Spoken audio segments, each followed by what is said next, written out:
प्रिय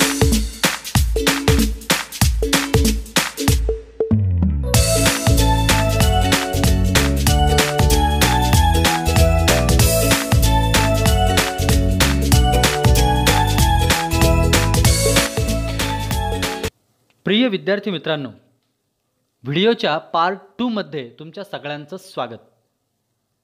व्हिडिओच्या पार्ट 1 मध्ये आपण सजीवांतील पोषण, न्यूट्रिशन इन लिव्हिंग ऑर्गॅनिझम्स या धड्याची सुरुवात केली आणि आपण न्यूट्रिशन म्हणजेच पोषण म्हणजे काय,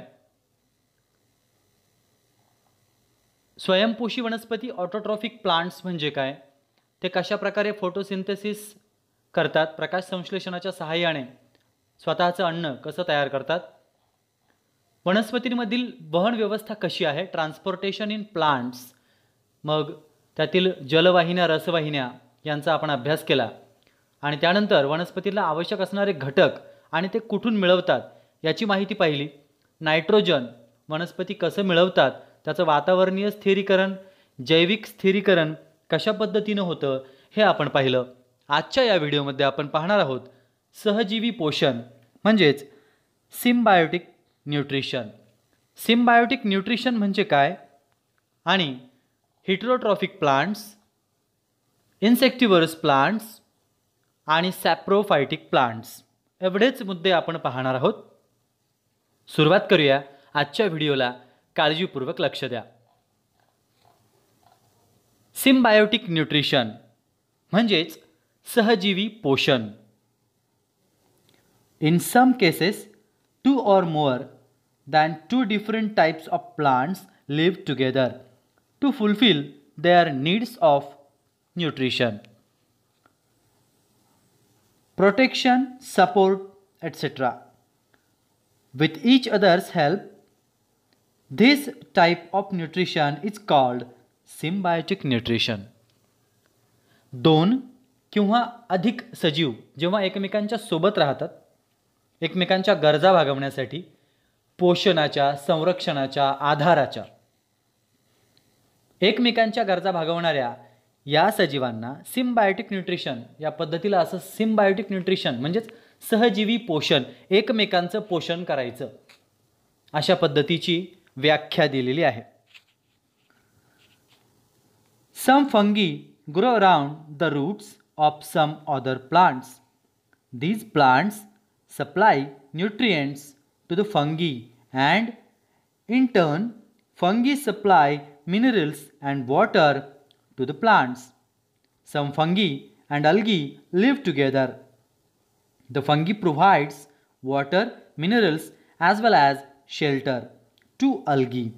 In return, the algae provide food to the fungi. Lichen is an example of symbiosis between algae and fungi. बघा, काही झाडांच्या मुळांजवळच बुरशी वाढल्याचं आपल्याला दिसतं। Some fungi grow around the roots of some other plants. झाड बुरशीला काय काय देतं? पोषक तत्व। तर त्याच्या बदल्यात इन रिटर्न फंगी, बुरशी काय देते झाडांना? झाडाच्या मुळांना क्षार देते, पाणी देते। त्याच प्रकारे शैवाल आणि बुरशी सुद्धा एकत्र राहतात। मग त्या एकत्र एकमेकांच्या गरजा कशा भागवतात? बुरशी शैवालाला काय देते? तर शेल्टर, निवारा, वॉटर, पाणी, मिनरल्स, क्षार, आणि त्याच्या बदल्यात शैवाल काय देते बरं फंगीला? फूड, अन्न पुरवते। आणि याच प्रकारातून जो एक सहजीवी तयार झालाय त्या वनस्पतीचं नाव आहे लायकन म्हणजेच दगडफूल। या वनस्पतीला जर तुम्ही काळजीपूर्वक पाहिलं तर तुमच्या लक्षात येईल। लायकन काय आहे? ही वनस्पती दगडफूल। ह्या दगडफुलाला खमंग असा मसालेदार वास असतो। तेलात जर परतलं तर ते आणखीनच खमंग वास त्याला सुटतो।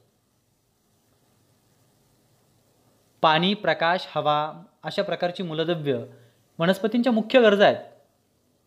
परंतु एकमेकांच्या गरजा भागवून ज्या वनस्पती तयार झाल्या त्यापैकी दगडफूल आहे। परंतु तिच्या दगडफुलाच्या ह्या वैशिष्ट्यामुळे ती एक महत्त्वाचा मसाल्याचा पदार्थ बनली आहे। भारतीय मसाल्याचा एक महत्त्वाचा घटक म्हणजेच दगडफूल। आपण पुढच्या पॉईंट्सकडे जाणार आहोत. हेट्रोट्रॉफिक प्लांट्स म्हणजेच परपोषी वनस्पती. अगदी आपल्या कालच्या मुद्द्याच्या विपरीत असतील ह्या वनस्पती. ऑटोट्रॉफिकपेक्षा एकदम विरुद्ध. Heterotrophic plants do not contain chlorophyll. परपोषी वनस्पतींमध्ये हरितद्रव्य नसते, क्लोरोफिल नसते. How do the heterotrophic plants live? From where do they get food? मग प्रश्न असा पडतो, या वनस्पती कशा जगत असतील बरं? क्लोरोफिल नाही आहे त्यांच्यात, स्वतःचं अन्न नाही तयार करता येत, अन्नाशिवाय तर कोणी जगू शकत नाही. मग या वनस्पती कशा जगत असतील? त्या कोठून अन्न मिळवत असतील? असे अनेक प्रश्न पडतील. Have you seen a yellow wire like leafless climber plant growing on a big tree? What is its name? एखाद्या मोठ्या झाडावर पिवळ्या रंगाचं पान नसलेलं दोरीसारखा वेल तुम्ही पाहिलाय. त्या वेलाचं नाव काय? The plants that grow on the body of the other plants to obtain food are called as parasitic plants. For example, Loranthus cuscuta, etc. म्हणजेच काय? ज्या वनस्पती इतर सजीवांच्या शरीरात वाढतात व त्यांच्याकडून आपलं अन्न मिळवतात, त्यांना पॅरासायटिक प्लांट्स म्हणजे परजीवी वनस्पती म्हणायचं. उदाहरणार्थ लॉरॅन्थस कस्कुटा म्हणजेच बांडगुळ, अमरवेल यांसारख्या ज्या वनस्पती आहेत त्या इतरांवरती अवलंबून असतात. Due to absence of chlorophyll, the cuscuta is completely dependent on the host plant. Hence, it is said to be a completely parasitic plant. हरितद्रव्यांचा अभाव असल्याने, हरितद्रव्य नसल्यामुळे कस्कुटा ही वनस्पती, अमरवेल ही वनस्पती संपूर्णपणे आश्रयी म्हणजे दुसऱ्यांवरती आश्रित आहे अशा प्रकारची दुसऱ्या वनस्पतींवरती अवलंबून असते. म्हणून तिला कम्प्लिटली पॅरासायटिक म्हणजेच संपूर्णपणे परजीवी वनस्पती असं म्हटलंय. You must have also noticed Loranthus that grows on trees. तुम्ही बऱ्याच वेळा झाडावर वाढणारं ते बांडगुळही पाहिलंच असेल, ज्याला लॉरॅन्थस इंग्रजीत म्हणतात. या वनस्पती स्वतःचं अन्न स्वतःचं पोषण स्वतः करू शकत नाहीत, त्या अन्नासाठी इतर वनस्पतींवर अवलंबून असतात, म्हणून त्यांना पॅरासायटिक प्लांट्स असं म्हणतात. Use your brain power. Which part of the Loranthus plant carries out photosynthesis? बांडगुळ वनस्पतींमध्ये प्रकाश संश्लेषण क्रिया कोणामार्फत घडत असेल? कारण त्या तर आता काय स्वतःहून करत नाहीत, त्यांच्यामध्ये क्लोरोफिल नाही आहे. From where do they obtain minerals and water? पाणी आणि क्षार कुठून मिळत असेल त्यांना? Why is Loranthus known as a partially parasitic plant? ज्या प्रकारे कस्कुटाला कम्प्लिटली पॅरासायटिक म्हणतात, पण लॉरॅन्थसला पार्शियली पॅरासायटिक म्हणतात, म्हणजे अर्धपरजीवी. असं का? दोघांमध्ये काय फरक आहे? दोघांपैकी कोण पूर्णपणे अवलंबून आहे आणि कोण अर्धवट अवलंबून आहे याची माहिती तुम्हाला मिळवायची. Insectivorous plants. We have seen how some plants feed upon insects to obtain nutrients.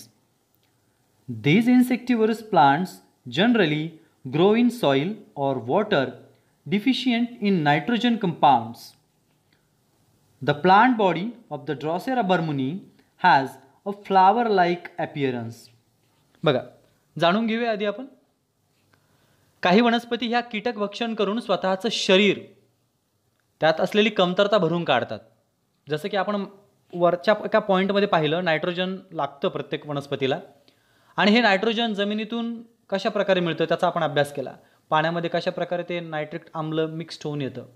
परंतु नायट्रोजनचा अभाव जर त्या मातीत जमिनीत असेल तर अशा ठिकाणी वाढणाऱ्या वनस्पतींना नायट्रोजन कुठून मिळेल? तर तो पूर्ण करण्यासाठी ड्रॉसेरा बर्मानी यासारख्या नावाच्या ज्या वनस्पती आहेत, या कीटक भक्षी वनस्पती आहेत. या वनस्पती त्यांची रचना दुसऱ्या सजीवांना खाण्या इतपत केलेली असते. बघूया.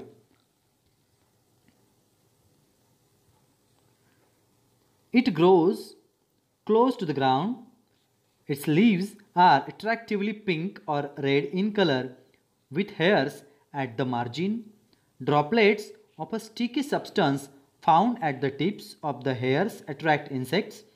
The scientist John S. Burman identified this plant in Sri Lanka in 1737. Hence, the plant is named after him. बघा, जोहान्स बर्मन या शास्त्रज्ञाने 1737 मध्ये श्रीलंकेत या वनस्पतीचा शोध लावला. कुठली ही वनस्पती? फुलासारखी दिसते. ही वनस्पती फुलासारखी दिसते. त्यांच्या कडांना बारीक केसतंतू असतात. त्यांवर कीटकांना आकर्षणारे चिकट द्रव्याचे बिंदू असतात आणि अशा प्रकारे ते त्यांच्या या शरीररचनेमुळे कीटकांना आकर्षून घेतात. आणि मग जोहान्स बर्मन या शास्त्रज्ञाच्या सन्मानार्थ या वनस्पतीला जे नाव आहे ड्रॉसेरा बर्मानी हे त्यावरूनच पडलंय. Use your brain power. Why does the peach plant feed on insects even though it produces food by photosynthesis? आता एक अशा प्रकारची वनस्पती आहे जी प्रकाश संश्लेषणाची क्रिया होत असूनही कीटक भक्षण करते. का? जरा डोकं चालवा. सॅप्रोफायटिक प्लांट्स म्हणजेच मृतोपजीवी वनस्पती. Plants which obtain the food from dead and decaying bodies of other organisms are called saprophytic plants. म्हणजेच काय? सजीवांच्या कुजलेल्या मृत अवशेषांवर अवलंबून असणाऱ्या वनस्पतींना मृतोपजीवी वनस्पती असे म्हणतात. सॅप्रोफायटिक, सजीवांचे कुजलेले मृत अवशेष. Various types of fungi like mushrooms and yeast are saprophytes. Fungi secrete digestive enzymes on the dead remains to digest or break down the carbon compounds they contain.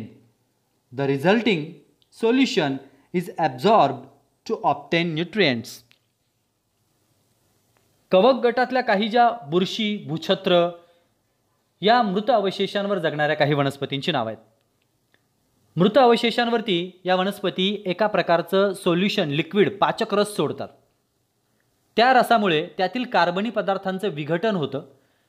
कार्बनी कंपाऊंड्सचं विघटन झाल्यानंतर त्यापासून तयार होणारं जे सोल्युशन आहे, द्रव आहे, ते द्रावण या वनस्पती शोषून घेतात आणि त्यातून या वनस्पती पोषक द्रव्य मिळवतात.